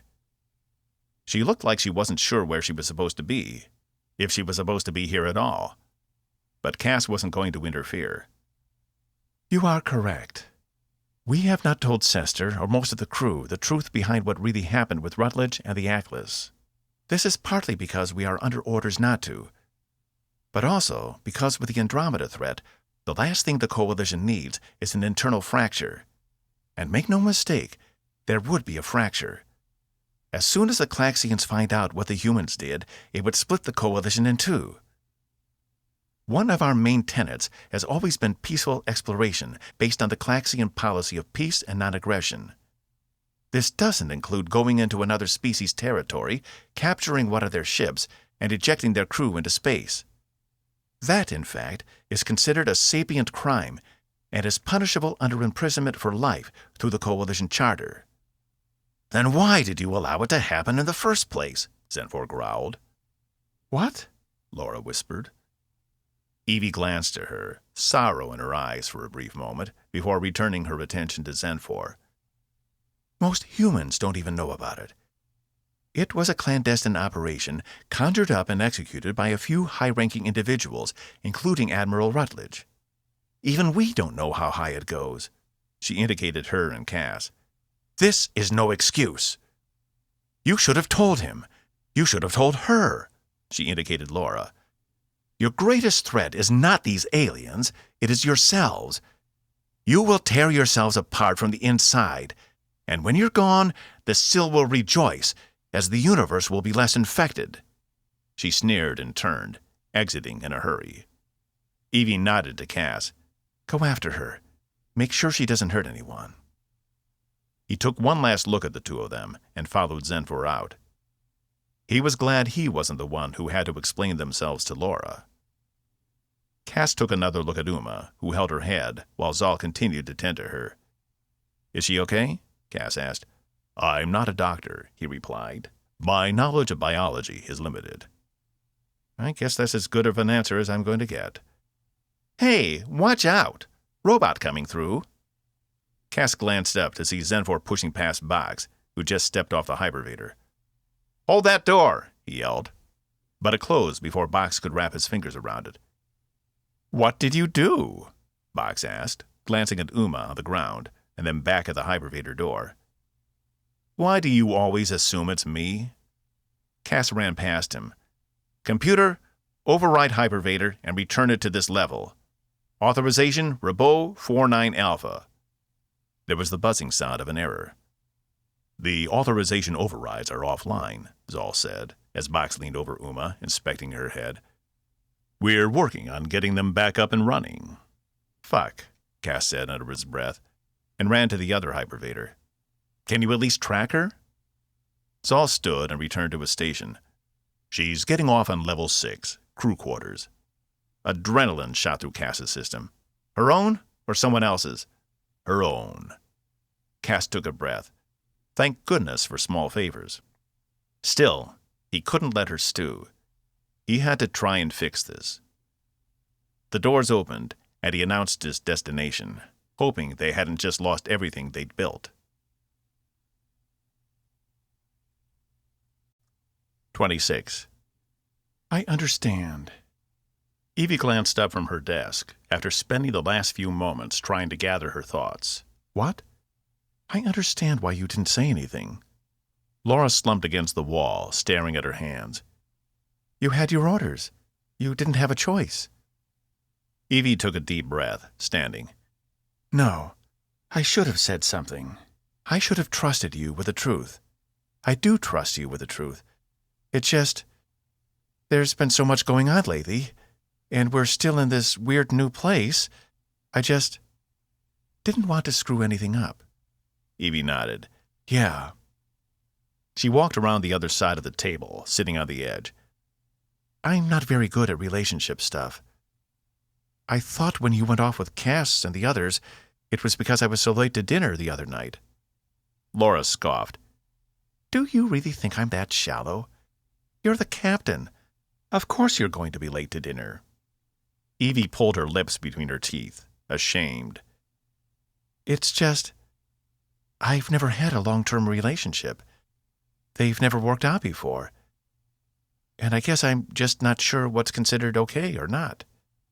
Laura's eyes met hers. There's only two things that will do it.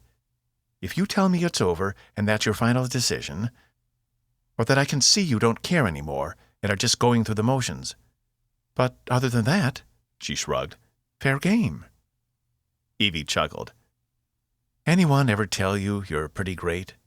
She walked over and wrapped Laura in a warm embrace. Someone has now. That's all that matters, she replied. Evie could stay here forever, holding on, just remaining in this place. But there wasn't time. There was more than one crisis on this ship, and she couldn't afford to linger. She let go, staring into Laura's dark eyes. I'm sorry I didn't tell you. Did we really attack a Syl ship unprovoked? She whispered. Unfortunately. But right now, I've got to check on Sester. I don't know how he's taking this, and I need to speak with him before he withdraws into himself permanently. Can you do something for me? Anything. Until Uma is back on her feet, I need you to find the location of every Bulak on the ship. Make sure we aren't missing any, and they aren't out there crawling around on the hull. If they've been out there before, there's a good chance they'll head out again, if they're not already. We need to figure out what Diamont is doing. Once you have a location on all of them, let me know. Laura nodded. Got it. Anything else? Evie made it to the door. Don't let anyone know what you're doing. I don't want to tip them off before we're ready. I feel like we might have accidentally invited a virus on board, and we need to kill it before it gets any worse. Got it. They left the command room, one after another, with Laura heading for the empty tactical station. Evie stopped over Box, who was examining Karen's head. How is she? Bruised, but no permanent damage. I'm administering something for the pain, he replied. He glanced at Evie, then at Laura, then back at Evie. Wait a second. What was going on in there? Nothing scandalous, I hope. One of his optics winked. You wish, Evie replied. She made her way over to the hypervator. Where's Zenfor and Cass? Crew quarters, deck 6, Zal replied. That was good. At least she wasn't terrorizing the ship, or telling every person she encountered how the Coalition was nothing but a dishonest organization. But could Evie really blame her if she did? It was the truth, after all. A truth she'd been complicit in obfuscating from certain individuals. She didn't like how that sat in the pit of her stomach. She only hoped it wasn't too late to speak with Sester. Before Evie even reached engineering, the call from Tyler came through. I don't know what's going on. He's just frozen up. He won't talk to me, and he won't move. I don't know what to do. Stay there. I'm on my way. She just stepped off the hypervator and had only a few meters to engineering. What would she say? Would it even do any good to apologize?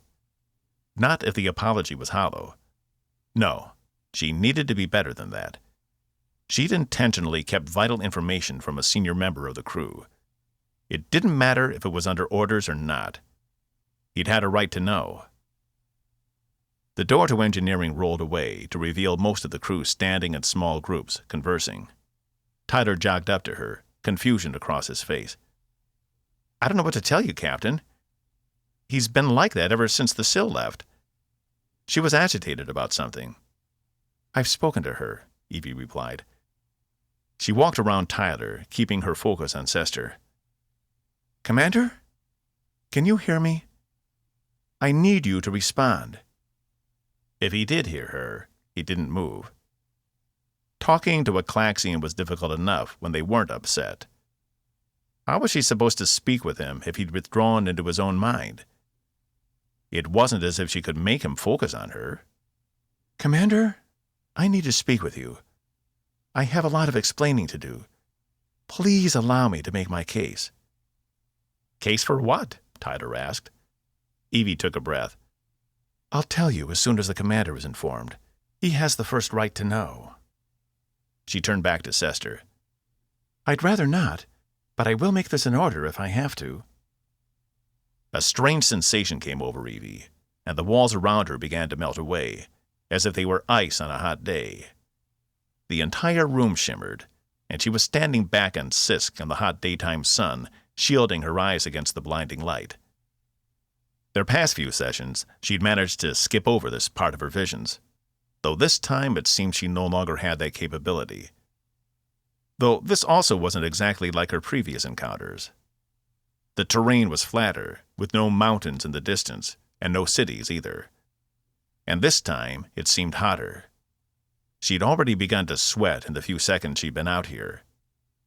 She turned around to see the physical representation of Sester standing off in the distance, staring at the blazing sun.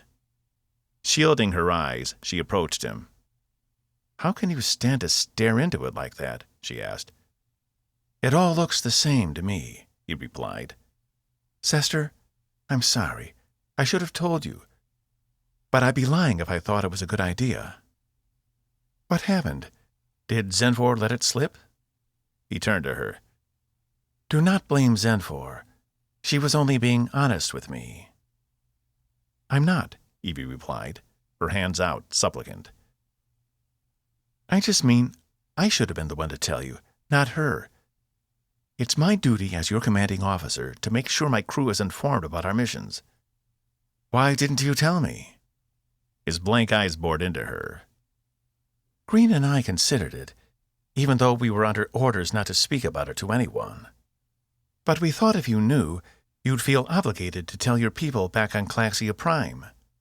And once word got out what the humans had done, it would set off a chain reaction that could result in a rift spreading throughout the Coalition.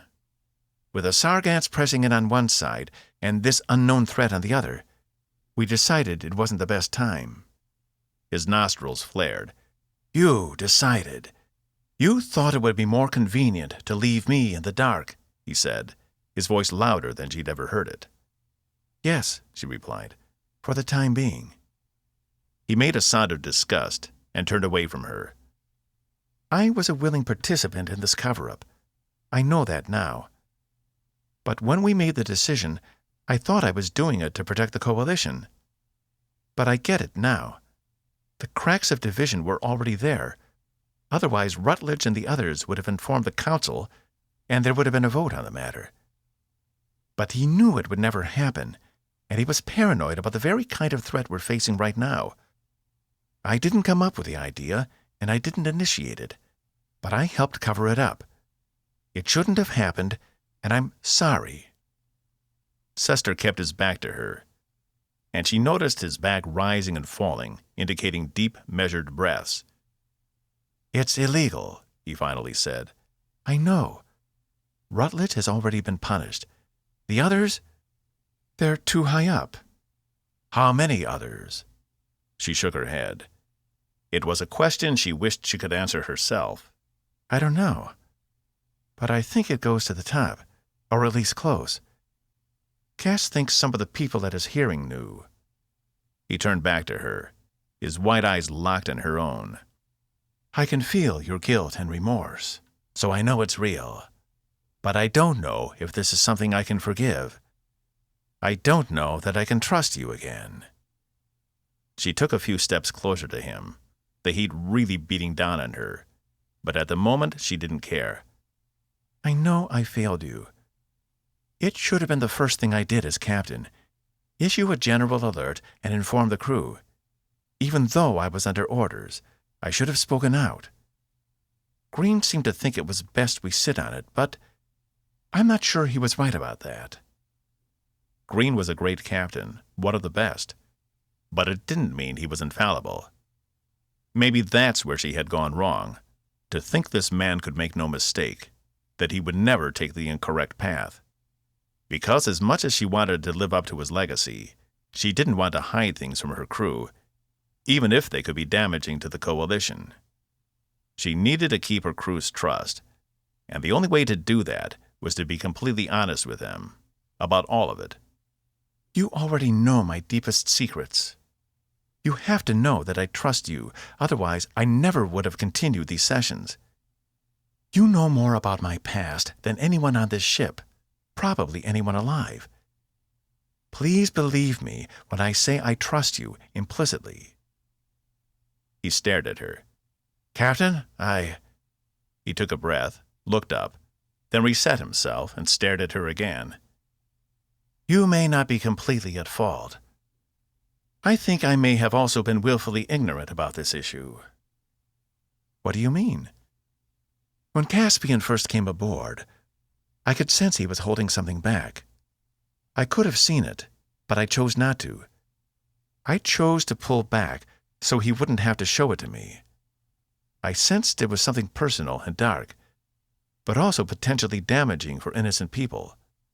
At the time, I thought it would be better not to know. And now? She squinted. If they didn't get out of the sun soon, her skin was going to catch on fire. Now, I'd rather know the horrible truth than a convenient lie. I will be issuing a ship-wide announcement as soon as these Bulak are off the ship. This is something the entire crew deserves to know. Damn the Coalition's orders. I'm sorry it's taking me this long to see that. But before I can do that, we have to do something about our visitors. We've discovered they may be working to undermine us, and I can't allow them to disable the ship, whatever their reasons. Will you help me? Her surroundings melted away again, revealing engineering around her as she stared up at the giant Klaxion. The sun was gone, though the sweat on her forehead and tingle on her skin remained, as if she'd really been out in that sun. One of Sester's appendages lifted up to look at her. I will help you, Captain. It is my job. Thank you, she replied. Just thank you.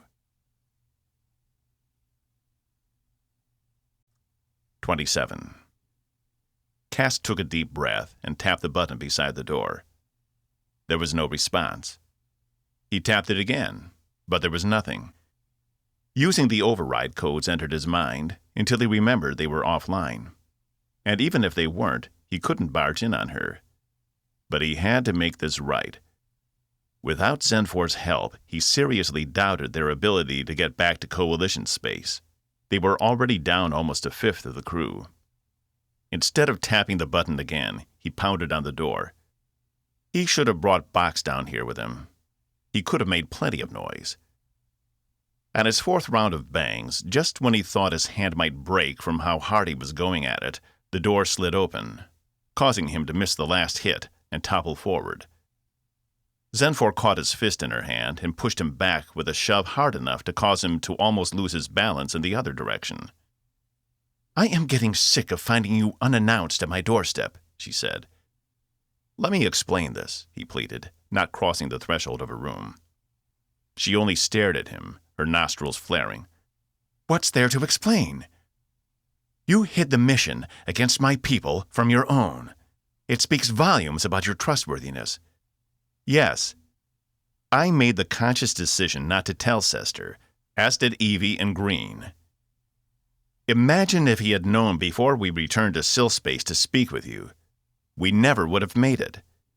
There would have been a formal inquiry, and it would have been all over the media outlets. And these things would still be out here and on their way to the Coalition, with nothing between them and trillions of lives. It all would have been buried. We didn't tell him, not because we couldn't trust him, but because we trusted him too much to do the right thing. Humans are fallible. Klaxians aren't. Her features softened. He spoke of that to me. How you all look to the Klaxians for guidance. You place them on pedestals. You should have told him. You might be surprised at the outcome. Maybe. And I know it was wrong. Trust me, I absolutely know. But what I find more interesting about all this is you. He braced himself. He never could be quite sure when a hit was coming. And he didn't want to be caught off guard again. Me?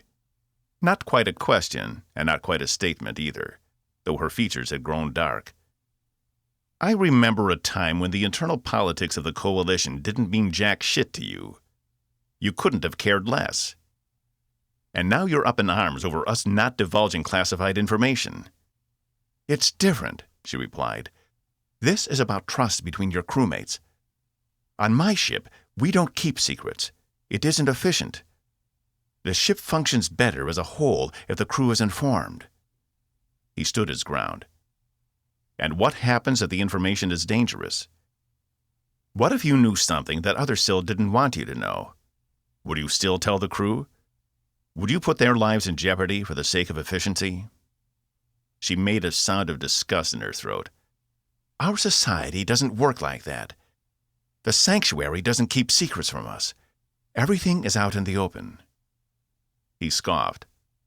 I used to think the exact same thing about the coalition. Zenfor stomped into her room. Why must everyone keep questioning me? She slammed her hand down on the table in front of her, leaving a fist-sized dent in the metal. Cass remained at the threshold.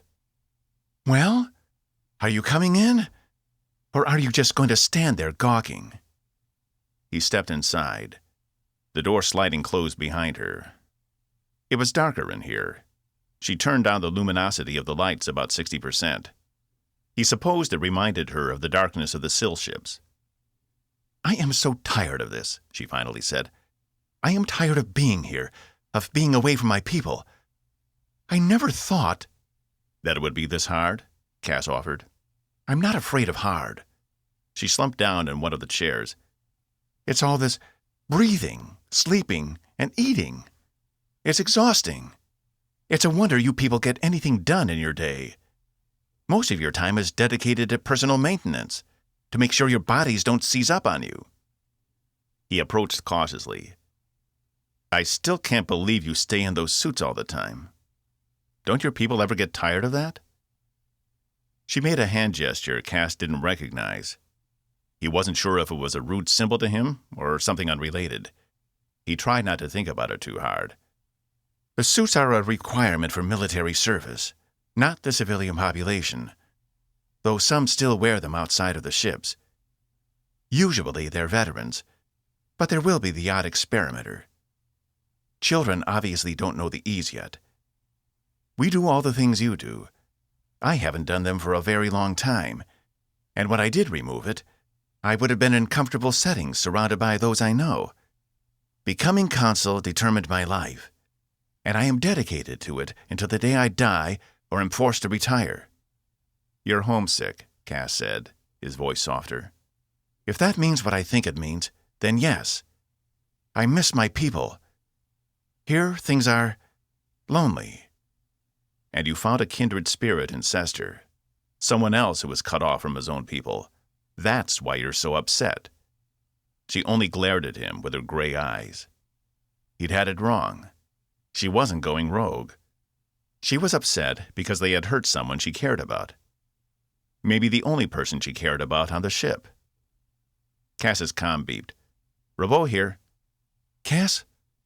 Laura just commed me. We're missing 2 Bulak. We need to get these people off this ship before they sabotage us to the point we can't function anymore. Go get Vreej out of jail. He might be the only one of them we can trust. See if he can come up with some way to help us. How's Sester? Cass asked. I think we've reached an understanding. We'll deal with that later. For now, meet Laura down in the brig. Acknowledged, Cass replied, cutting his comm. He turned to Zenfor. Well? Well what? Cass huffed. Are you going to help us get these guys off this ship or not? Why should I help you? You're the one who was stupid enough to bring them aboard. Because we needed the materials. If you have a better idea of how I should have handled... Of course I do. You should have taken what you needed and blown their shuttle to ash, she smirked. That's not how we do things. Though he had to admit the thought had crossed his mind.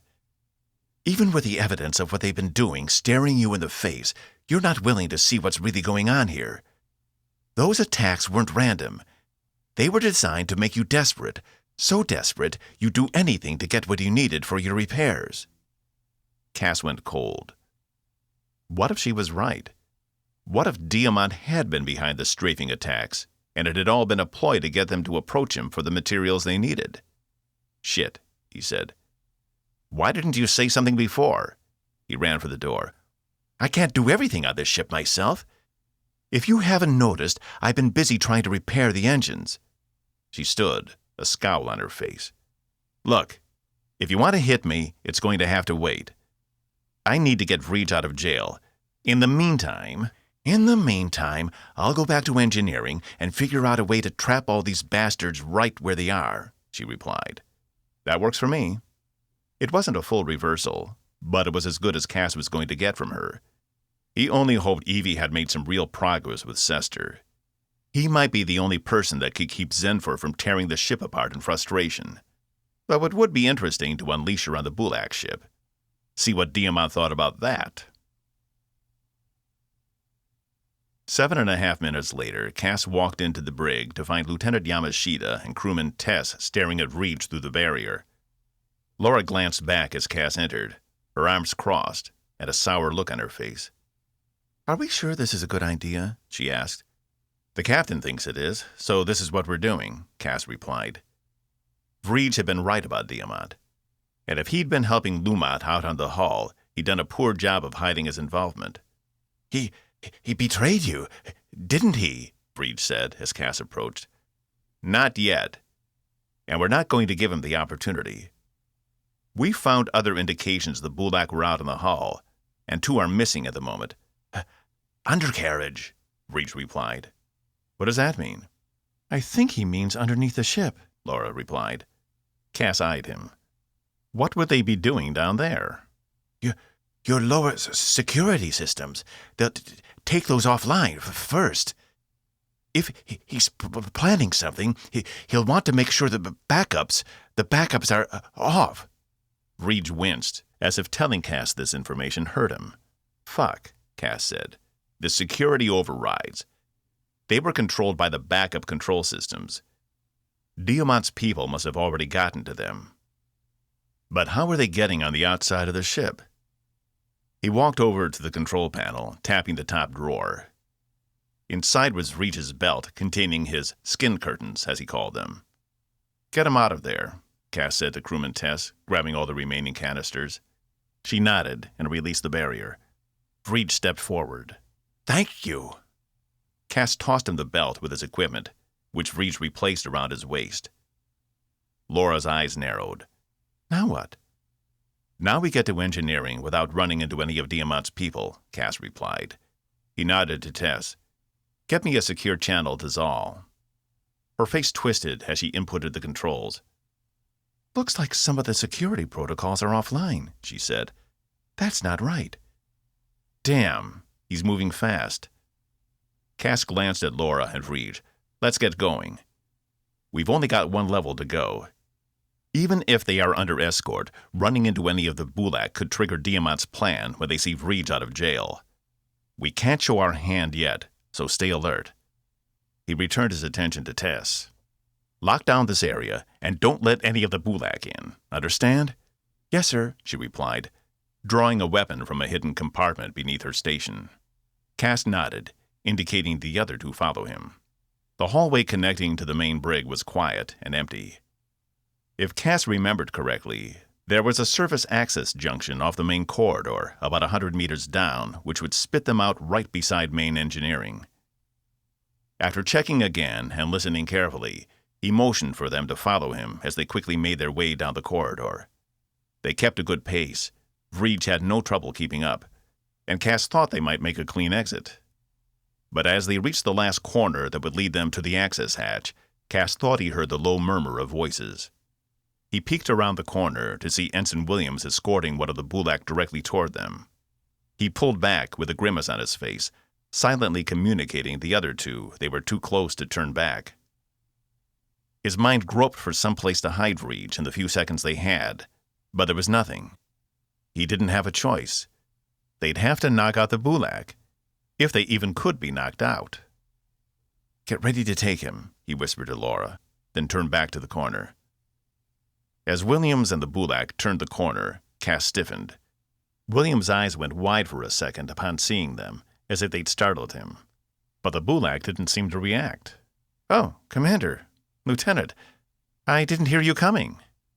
He turned to the Bulak. "Have you met Drajj?"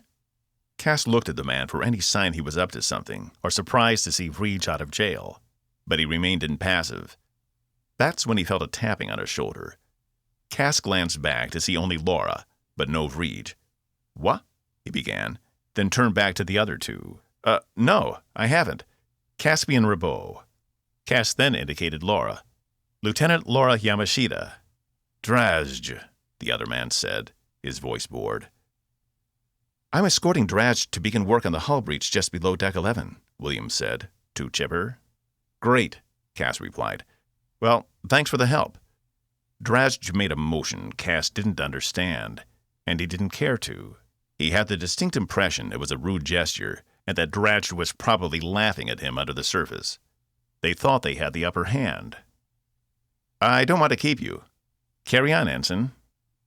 Williams nodded and continued to escort Drajj along, picking up the conversation where they left off, as Williams told him about the history of the ship and her name. As soon as they were out of earshot, Cass glanced around rapidly. "Where did he go?" he whispered. As soon as he asked, Vreej landed right in front of him, his legs flexing, allowing for a silent landing. Cass jumped back, startled, but then glanced up.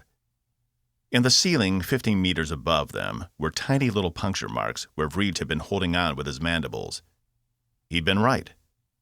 The Bulak could jump. Vreej grinned. "Did he see you?" Cass asked. Vreej touched 2 fingers to his forehead. "Good work." He glanced back at Laura, who was suppressing a grin. "Come on. Let's get there before we run into anyone else." 28.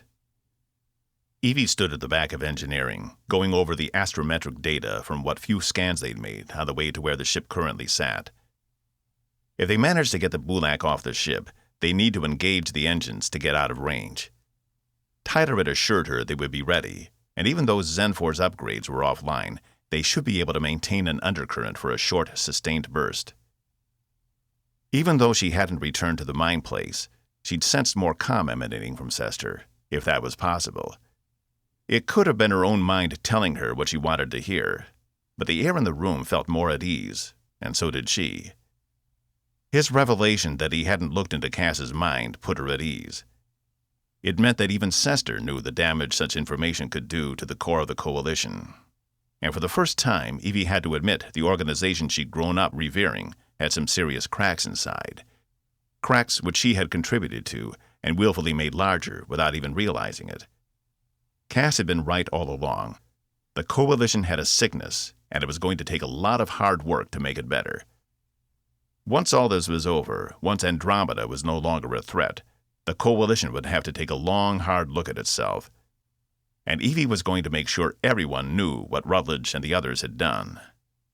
That was, if there was even a Coalition left after Andromeda.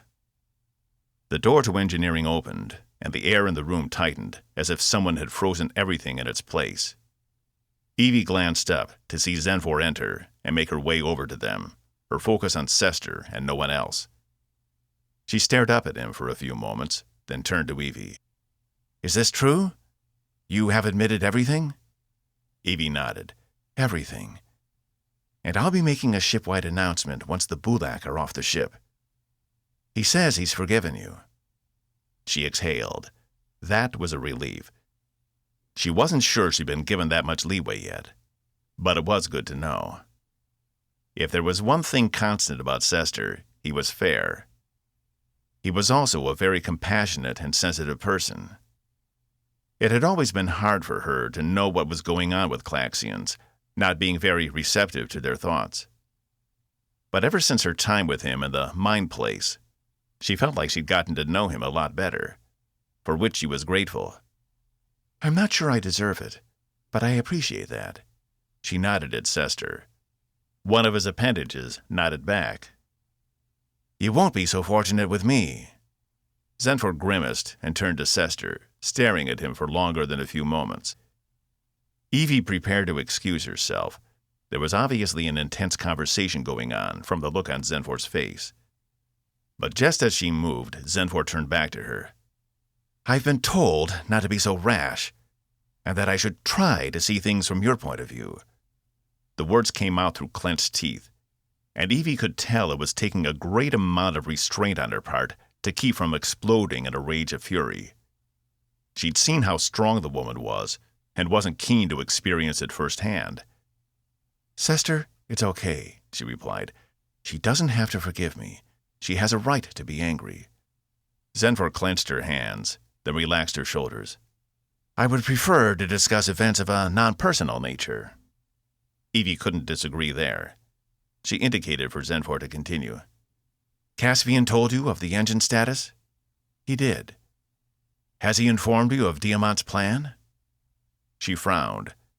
I don't know of a plan, per se. But Lieutenant Yamashita found 2 of the Bulak missing from their assigned locations. I've got Zal looking into where they and their escorts might be. I know he's up to something. You are correct. Zenford walked over to her terminal full of Sil glyphs. I suggest, once we know where each Bulak is exactly, we use the ship's force barriers to trap them where they are. If they're contained, they should be manageable. Evie stared at her terminal, which had transformed into a cross-section of the ship. And if we don't know where they all are? I think that must be the most important aspect. They may have some way of alerting each other we're not aware of. Also, Diamont must be arrested immediately. Evie was so focused on what she was saying, she didn't hear the door to engineering open again. Only when Laura's voice reached her ears did she finally turn to see her, Cass, and Reed standing there. Any problems? She asked, her eyes lingering on Laura. Nothing we couldn't handle, Cass replied. He glanced up at Sester for a moment, then grimaced, dropping his head. Evie knew that feeling, the one that said you let down your crewmates. She turned to Reed. Do your people have any way of contacting or speaking with each other that we don't know about? She asked. Something they can do and we'd never know? Reed tapped his chest twice. My people have electromagnetic sensors in our heads. They allow us to receive, he screwed up his face, not thoughts, impulses, desires. Also makes us good engineers. Because you can read the electromagnetic spectrum, it gives you an advantage when working with anything that puts out that kind of signal. No wonder you can disassemble and build things so quickly. You don't have to test as you go, Cass said. Breach brought his hand to his chest again, but looked at it and dropped it. Instead, he nodded, though the motion was jerky, like he hadn't quite gotten the hang of it yet. Yes, that's right. So, then Diamont could have been sending signals to his men this entire time, Laura said. Or to you. She stared at Reed. The signals are generated and received through our mandibles, he said. Mine aren't sensitive enough to receive from other Bulak anymore. He dropped his eyes.